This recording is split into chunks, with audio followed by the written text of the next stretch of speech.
ଅନନ୍ୟ ପ୍ରାକୃତିକ ସୁନ୍ଦରତା ଅମାପ ବିଭବରେ ଭରା ମୟୂରଭଞ୍ଜ ମାଟିରେ ଆଜି ବି ଲୁଚି ରହିଛି ଏପରି ଅନେକ ସ୍ଥାନ ଯାହାର ସୁନ୍ଦରତା ଅକଳ୍ପନୀୟ। ସାଧାରଣ ମଣିଷଙ୍କ ଦୃଷ୍ଟି ଆଢୁଆଳରେ ରହିଥିବା ଶିମିଳିପାଳ ପର୍ବତମାଳାର ଏହିପରି ଏକ ଅପୂର୍ବୀୟ ସ୍ଥାନ ଚାଉଳି ଭଜା ଜଳପ୍ରପାତ। ବାରିପଦା ସହରଠାରୁ ପ୍ରାୟ 20 କିଲୋମିଟର ଦୂରରେ ଅବସ୍ଥିତ ଡୁକୁରା ଠାରୁ ଡାହାଣ ପଟ ତାଡ଼କି ରାସ୍ତାରେ ପ୍ରାୟ 13 କିଲୋମିଟର ଗଲା ପରେ ପଡ଼େ ବଙ୍ଗାଳୀ ଡାହି ଗ୍ରାମ। ସେଠାରେ ପାଦଚଲା ରାସ୍ତାରେ 3.5 କିଲୋମିଟର ବାଟ ଚାଲିବା ପରେ ଆଖିକୁ ଦୃଶ୍ୟମାନ ହୁଏ ପ୍ରକୃତିର ଅନନ୍ୟ ଆକର୍ଷଣୀୟ ତଥା ମନମୁଗ୍ଧ କରିଦେବା ଭଳି ଜଳପ୍ରପାତଟିଏ। ନା ତାର ଚାଉଳି ଭଜା ଜଳପ୍ରପାତ। ବଙ୍ଗାଳୀ ଡାହି ଗ୍ରାମରୁ ପାଦରେ ଚାଲି ଚାଲି ଏଠାରେ ପହଞ୍ଚିବା ବାଟରେ ପଡ଼େ ଅନେକ ଛୋଟ ବଡ଼ ଜଳପ୍ରପାତ।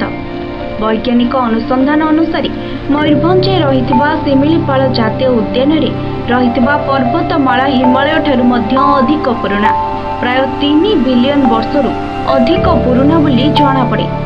ଏହି ପର୍ବତମାଳାରେ ଆଜି ବି ଲୁଚି ରହିଛି ଅନେକ ରୋମାଞ୍ଚକ ସ୍ଥାନ ଯାହା ପ୍ରାକୃତିକ ସୁନ୍ଦରତା ନିମନ୍ତେ ଯେତିକି ଆକୃଷ୍ଟ କରେ ତାହାଠାରୁ ଅଧିକ ସମାହିତ କରେ। ସେହିପରି ଏକ ଅନନ୍ୟ ପ୍ରାକୃତିକ ବିଭବରେ ଭରା ସ୍ଥାନ ହେଉଛି ମୟୂରଭଞ୍ଜ ଡୁକୁରାଠାରେ ଥିବା ଚାଉଳି ଭଜା ଜଳପ୍ରପାତ। ଏଠାରେ ପ୍ରାୟ 150 ଫୁଟ ଉର୍ଦ୍ଧ୍ୱରୁ ଖସୁଥିବା ଜଳ ପବନରେ ଦ୍ୱାର ଛୋଟ ଛୋଟ ଜଳବିନ୍ଦୁରେ ପରିଣତ ହୋଇ ନିମ୍ନରେ ହୋଇ ପତିତ ହୋଇଥାଏ, ଯାହା ଚାଉଳ ଭଳି ଦେଖାଯାଇଥାଏ। ତେଣୁ ଏହି ଜଳପ୍ରପାତଟିର ନାମ ଚାଉଳି ଭଜା ଜଳପ୍ରପାତ ହୋଇଥିବାର ଜଣାଯାଏ।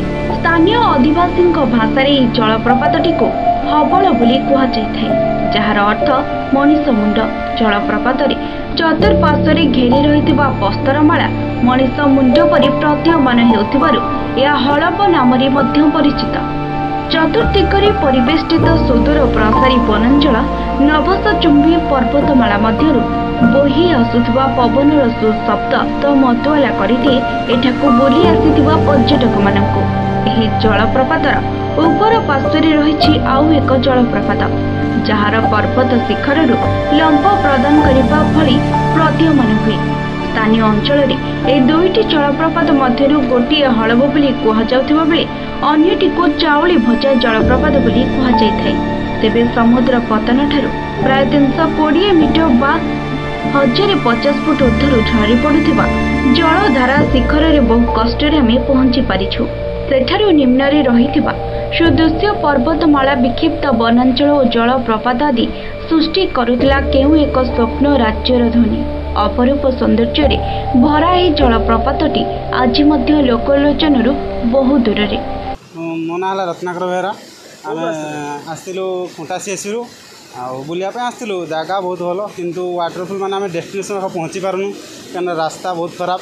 ଯେହେତୁ ମାନେ ଆମେ ତ ପୁଅ ପିଲା ଯାହା ଯେମିତି ହେଲେ ବି ପଳାଉଛୁ, ବାକି ଝିଅ ପିଲା ପାଇଁ ବହୁତ ମାନେ ଡେଞ୍ଜର ଜାଗା। ମାନେ ଏଠି ପଡ଼ିଲେ କ'ଣ କିଛି ହେବ କିଛି କହିହେବନି। ତେଣୁ ଯଦି ସରକାରଙ୍କ ତରଫରୁ କିଛି ହେଇଥାନ୍ତା ରାସ୍ତା କିଛି ମାନେ ଆମେ ଯିବା ଆସିବା ପାଇଁ, ତାହେଲେ ବହୁତ ଭଲ ହେଇଥାନ୍ତା। ଏ ପାଣି ବି ତ ବହୁତ ବଢ଼ିଯାଇଛି ନା, ଆଉ ସେଥିପାଇଁ ବି ଆମେ ପାଣି ବହୁତ ପହଞ୍ଚି ଯାଉଛି ପାଖାପାଖି ଏତିକି କିମ୍ବା ଏତିକି କେଉଁ ଜାଗାରେ ପଥର ଅଛି ନା, ଆମେ ଠିକ୍ସେ ଚାଲିକି ଯାଇପାରୁନି। ଏତିକି ଆଉ କ'ଣ। ଯଦି ସରକାର ଏହି ଜଳପ୍ରପାତଟିର ଉନ୍ନତି ନିମନ୍ତେ ଦୃଷ୍ଟି ଦେବେ, ତେବେ ଏହା ସମଗ୍ର ଓଡ଼ିଶାର ପର୍ଯ୍ୟଟନ କ୍ଷେତ୍ରରେ ନୂଆ ସମ୍ଭାବନା ସୃଷ୍ଟି କରିବା ସହ ଭୂତତ୍ତ୍ୱ ସମ୍ପର୍କିତ ଅନୁଧ୍ୟାନ ଓ ଅଧ୍ୟୟନ ନିମନ୍ତେ ବେଶ୍ ସହାୟକ ହୋଇପାରିବ। ଆପଣ ଦେଖିପାରୁଥିବେ ପଥରରେ ବଡ଼ ବଡ଼ ଅକ୍ଷରରେ ଲେଖା ହୋଇଛି ସାବଧାନରେ ଯିବେ। ଏ ଦୃଶ୍ୟ ଦେଖନ୍ତୁ କେମିତି ପାହାଡ଼ ଉପରେ ଛୋଟ ରାସ୍ତା କଡ଼େଇ କଡ଼େଇ ଯାଉଛନ୍ତି। ପର୍ଯ୍ୟଟକମାନେ ଏହି ଜଳପ୍ରପାତଟିକୁ ବୁଲି ଆସିଥିଲେ। अभिषेक बेहरा बारिपदार बहुत मस्ती कलु। आसला बेले भी एत एंजॉय कलु। विभिन्न पहाड़ पर्वत गछलता देखिए एत सुंदर परिवेश आउ भल टूरिज्म प्लेस भी। किंतु दुखर विषय जे रास्ता बहुत कच्चा रास्ता, आम बहुत जीवन प्रति विपद भी रास्ता आसला बेले भी बहुत विपदपूर्ण।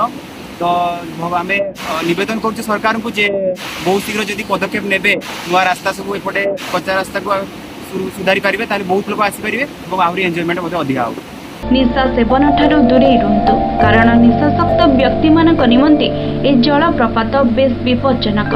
तेबे आपण भी निश्चय थरे बुली आसंतु अपरूप सौंदर्य भराई जलप्रपातटी को आउ दिनटीए पई निजको हजाई दिंतु प्रकृति कोलरे। मयूरभंज ମୟୂରଭଞ୍ଜ ଜିଲ୍ଲାରୁ ରାଜ ଗୁପ୍ତାଙ୍କ ରିପୋର୍ଟ ନ୍ୟୁଜ୍।